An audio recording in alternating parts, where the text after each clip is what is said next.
Les agriculteurs comprennent très bien le principe suivant. Pour récolter demain, il faut s'aimer aujourd'hui. Mais la vérité, c'est que ce principe s'applique en fait à nous tous, et ce, à différentes échelles de nos vies. Ça peut être sur le plan de la santé. La façon dont vous gérez votre santé aujourd'hui peut avoir un impact sur votre santé demain. Ça peut être sur l'énergie aussi, hein. Même si vous, par exemple, vous voulez travailler toute une journée, le rythme de travail doit être géré de telle sorte à ce que vous puissiez tenir.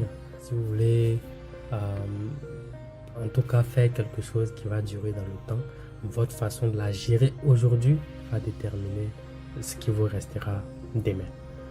Ça s'applique bien entendu clairement à l'argent. Et aujourd'hui, je vais m'intéresser à l'épargne de l'argent. Il peut être très facile pour certaines personnes d'épargner, mais pour d'autres, c'est un véritable casse-tête. Alors, si c'est le cas pour vous, regardez la vidéo jusqu'à la fin parce que je vais donner 10 éléments qui vont vous aider à épargner. Peut-être que certains éléments, vous les connaissez déjà, mais d'autres peuvent vous surprendre. D'emblée, comprenez et acceptez que le marketing vous manipule. Les publicités sont aujourd'hui omniprésentes, que ce soit sur les réseaux sociaux, à la télévision, dans les rues, même dans les transports en commun. Quand vous vous asseyez, devant vous, il y a une affiche. Et ce qui est encore pire, c'est que ce que vous-même vous portez peut être une publicité.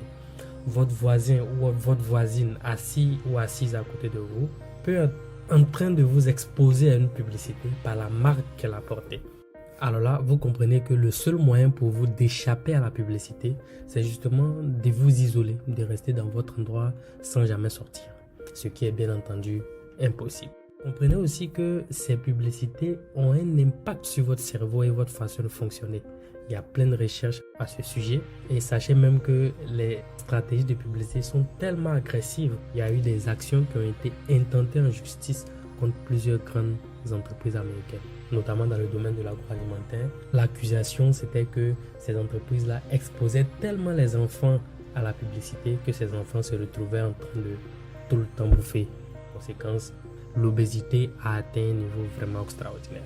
La véritable conséquence de toute cette publicité sur nous, c'est qu'en fait, on se retrouve souvent à payer énormément de choses qui ne sont pas au final très utiles pour nous. Ce qui est pire encore, c'est qu'il y a des personnes qui se disent même que acheter les rend heureuses. Quand elles sont stressées, par exemple, le simple fait de faire du shopping les rend heureuses. Le second point, c'est que est-ce que vous avez vraiment besoin du dernier modèle? Il y a des personnes qui sont championnes dans le fait d'avoir le dernier téléphone qui est sorti. Vous avez vraiment besoin de ce téléphone? Est-ce qu'il y a une innovation majeure? Et même s'il y a une innovation majeure, est-ce que cette innovation vous sert véritablement? Sinon, vous n'avez pas vraiment besoin du dernier modèle. Et croyez-moi, si vous ne courez pas après le dernier modèle, ça va vous permettre vraiment d'épargner beaucoup. Il y a des gens qui vont par exemple changer leur téléphone chaque année. Parce que chaque année, les grandes marques de téléphonie vont sortir de nouveaux modèles. Le troisième principe, c'est que arrêtez de faire comme le voisin. Alors là, je sais. C'est plus facile à dire qu'à faire en fait. Parce que quand on vit avec un certain nombre de personnes, c'est extrêmement difficile de ne pas faire comme elles. Donc la meilleure solution pour moi que je trouve, c'est que si vous êtes dans un environnement où le style de vie des personnes autour de vous ne vous convient pas, c'est de changer d'environnement. Toutes les grandes villes, il y a des quartiers pour les personnes aisées, des quartiers pour les personnes moins aisées. Si votre revenu n'est pas à la hauteur du niveau où vous êtes actuellement, ça ne fait rien de repartir et de, pourquoi pas, travailler pour que votre niveau de revenu vous permette de vivre là où vous devez être. Mais vivre au-dessus de vos moyens, ce que ça peut entraîner, c'est même de vous faire régresser. Il vaut mieux commencer bas et monter petit à petit. Quatrième principe, c'est que oubliez les grandes marques. Vous savez, il y a des choses que vous pouvez acheter vraiment simplement à des prix assez intéressants. Mais souvent, les grandes marques vont proposer ces mêmes choses. Mais quand on regarde vraiment, on a juste l'impression que c'est la marque qui est vendue et non la qualité. Même si vous avez quelques éléments de marque pour votre prestige, je comprends, c'est un besoin aussi humain. Il faut minimiser ces éléments, ça vous fera vraiment épargner énormément. Le cinquième élément, c'est que aucun achat ne vous ferait sauver de l'argent. Alors, j'ai dit ça parce que vous allez voir maintenant des publicités où on met l'ancien prix et on met un nouveau prix plus bas en barrant l'ancien et on vous fait croire que vous gagnez la différence. En réalité, vous ne gagnez pas. À chaque fois que l'argent sort de votre poche, comment vous pouvez croire que vous gagnez quand même de l'argent? Sixième point, c'est que apprenez à faire vos comptes. Ça peut paraître vraiment simple comme principe, mais si vous ne voyez pas là où votre argent part, la première étape, le premier élément, c'est de savoir où est-ce que vous dépensez plus. Parce qu'il y a des dépenses qui sont incompressibles, d'accord, que vous ne pouvez pas réduire, telles que votre loyer par exemple.